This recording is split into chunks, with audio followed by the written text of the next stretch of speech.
নমস্কার বন্ধুরা, আমি ঝুমা। আমার চ্যানেলে সবাইকে স্বাগত। দিনের মতন আজকেরও আরও একটা রেসিপি নিয়ে এসেছি বন্ধুরা আপনাদের সামনে। রেসিপিটি হলো পুর ভরা আলু। কিন্তু পুর ভরা আলু তো আলু তো অনেক রকমের ভাবে খেয়েছি, কিন্তু এইভাবে একবার খেয়ে দেখুন, আশা করি আপনাদেরও ভালো লাগবে। আমরাও বাড়িতে বানিয়ে আগে খেয়ে দেখেছি, খুব ভালো টেস্টি খেতে, কিন্তু অসাধারণ খেতে, তাই আপনাদের সাথে শেয়ার করেছি। রেসিপিটি প্রথম থেকে শেষ অবধি অবশ্যই দেখবেন, আর দেখে যদি ভালো লাগে বন্ধুরা তা লাইক শেয়ার কমেন্ট করতে ভুলবেন না। এখানে আমি আলু নিয়েছি, আলুগুলো হাফ সেদ্ধ করে নিয়েছি, পুরো সেদ্ধ করিনি। দেখুন ভেতরে কাঁচা আছে, উপরটা একটু শক্ত আছে। শক্ত শক্তই এইভাবে সেদ্ধ করব। করে আমি ভেতর থেকে শাঁসগুলো বের করে নেবো চামচ দিয়ে, এরকম আস্তে আস্তে,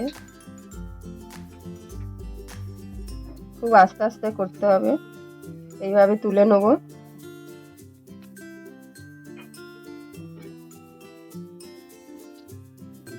এইভাবে আমি তুলে নিয়েছি, আমি ছুরি দিয়ে কেটে কেটে বের করে নিয়েছি।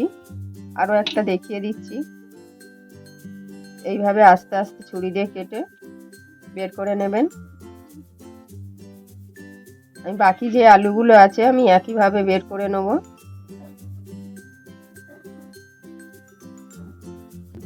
দেখুন বন্ধুরা, আরও একটা করে দিয়েছি। এরকম করে মাঝখান দিয়ে বের করে নেব। আরও যে বাকি আলুগুলো আছে আমি একইভাবে বের করে নেব। আলুগুলোর মাঝখান থেকে আমি তুলে নিয়েছি, খোসা ছাড়িয়ে নিয়েছি। আপনারা চাইলে খোসা ছাড়িয়েও সেদ্ধ করতে পারেন। আলুটা আবার বলে দিচ্ছি, কিন্তু খুব বেশি সেদ্ধ করিনি। দেখুন শক্ত আছে, হাফ সেদ্ধ করেছি।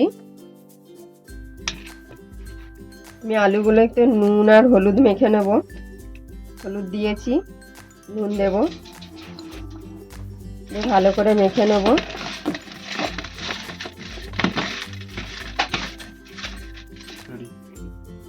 আমি এখানে অল্প ছোলার ডাল নিয়েছি। ছোলার ডালটা আমি ভিজিয়ে রেখেছিলাম রাত্রিবেলা। দেখুন বড় বড় হয়ে গেছে। এই ডালটাকে আমি বেটে নেব। একটা ছোট মিক্সার জার নিয়েছি। ডালটা আপনাদের পরিমাণ মতন নেবেন। আমি ছোট্ট কাপের 1 কাপ নিয়েছি। আপনাদের আলু যতটা হবে ততটাই নেবেন। আমি 2টো কাঁচা লঙ্কা আর অল্প একটু আদা দিয়েছি, দিয়ে ভালো করে বেটে নেবো। আমি ভালো করে মিহি করে বেটে নিয়েছি। আমি একটা বাটিতে ঢেলে নেব।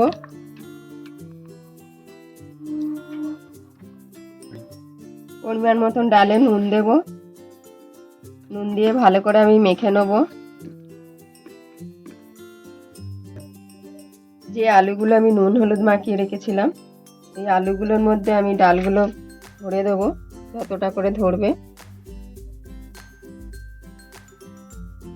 এইভাবে আমি ভরে নেব।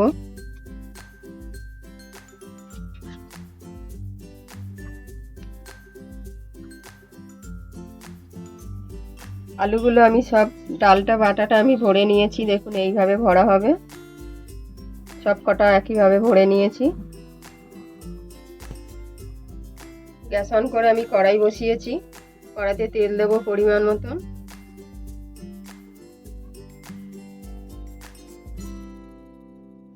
তেলটা ভালো মতন গরম হবে।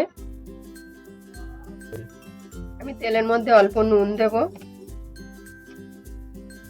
আর অল্প হলুদ দেব। দিয়ে আলুগুলো আমি তেলে ছেড়ে দেবো। তেলটা খুব বেশি গরম করার দরকার নেই। আলুটা যেহেতু হাফ কাঁচা, ভাজতে ভাজতেই আলুটা সেদ্ধ হয়ে যাবে।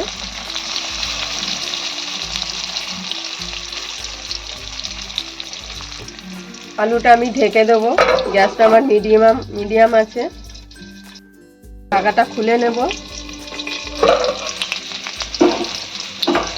আলুগুলোকে উল্টে দেব। খুব আস্তে আস্তে উল্টাতে হবে।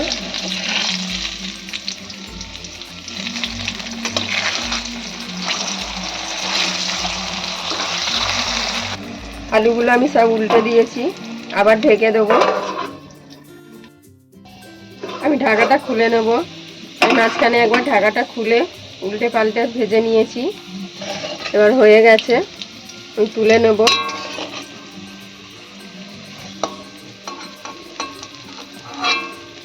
কেরাম লাগছে আপনারা দেখে বলবেন।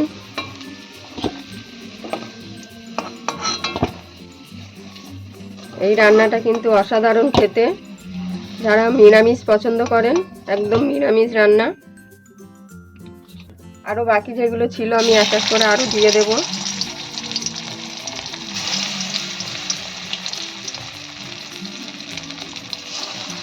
খুব আস্তে আস্তে দিতে হবে, কেন ডালটা ভেতরে আছে। গরমে দিলেই ডালটা বসে যাবে। এটা একইভাবে উল্টে দেব।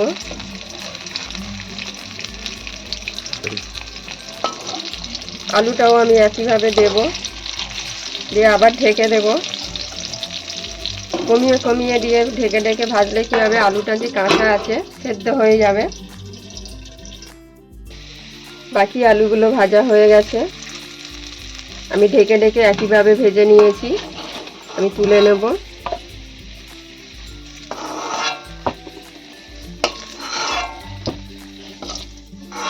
সব আলুগুলো আমি তুলে নিয়েছি। দুটো শুকনো লঙ্কা, গোটা গরম মশলা, এলাচ, দারচিনি আর লবঙ্গ, হাফ চামচ জিরে ফোড়ন দিয়েছি। অল্প একটু তেল দেব।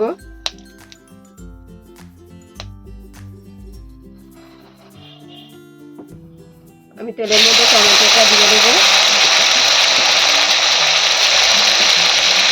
টমেটোটা ভালো করে আমি ভেজে নেব। পরিমাণ মতো নুন দেবো, অল্প হলুদ দেবো, 1 চামচ ধনে গুঁড়ো দেবো, 1 চামচ জিরের গুঁড়ো,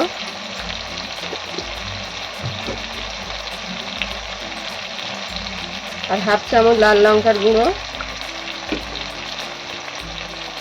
4টে কাঁচা লঙ্কা কুচি দিয়ে ভালো করে মশলাটাকে আমি কষিয়ে নেব। 1 চামচ আদা বাটা দিয়ে ভালো করে মশলাটাকে আরও কষাবো। যতক্ষণ না মশলায় তেল ছাড়বে ততক্ষণ কিন্তু কষাতে হবে। মশলা আমার কষানো হয়ে গেছে, দেখুন তেল ছেড়ে দিয়েছে। আমি পরিমাণ মতন জল দেবো। আর মিক্সার জারটা ঝরে যে ডালটা বেটেছিলাম সেই জলটা দেব। আরও অল্প ভালো জল দেব। ভালো করে নাড়িয়ে নেব।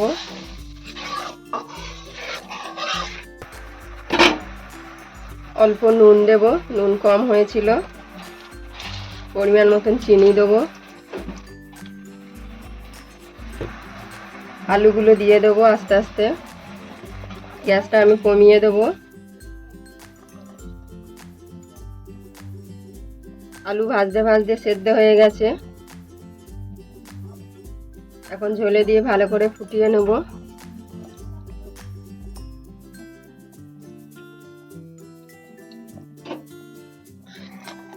এই নিরামিষ রান্নাটা কিন্তু অসাধারণ খেতে হবে বন্ধুরা।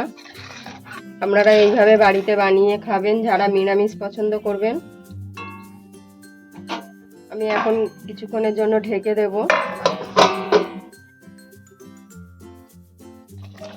ঢাকা দেওয়া ছিল, আমি ঢাকাটা খুলে দিয়েছি। এই আলু রেসিপিটা একদম তৈরি। আমি উপর দিয়ে গরম মশলা দিয়ে দেবো আর অল্প ঘি দিয়ে দেবো।